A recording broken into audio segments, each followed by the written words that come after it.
Wiendelt, how does photoacoustic mammography work? In photoacoustics we use short laser pulses which penetrate deep into the tissue, and they are absorbed in blood vessels around breast tumors, and this absorption creates ultrasound. Well, this ultrasound, that is something we can measure at the tissue of the surface, and if you do a lot of ultrasound measurements you can make an absorption map in 3 dimensions, so you can see where blood was absorbed, so you can find back the blood vessels, and that's why we can find the breast tumor. What are the benefits of this technology? The benefits is that we use light rather than X-ray, and light is harmless, whereas X-rays can have some kind of harmful effect on the long term. And the important advantage is that if you use X-rays, these cannot be used on younger women because these have dense breasts, so it's impossible to take images in younger women.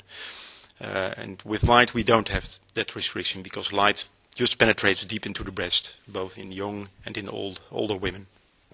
What phase is your project in currently? We've shown the feasibility of the method, and we created a clinical prototype which is now being used for measuring about 100 patients. In the meantime, we are now developing a second instrument which is faster and creates better images, and that will be ready within 2 years. And then we will go into the next stage of our study.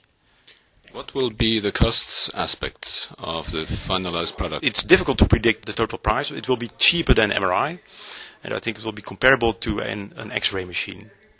But if you combine it with better diagnosis, the overall cost for healthcare will be lower. So when can we expect the first commercial device?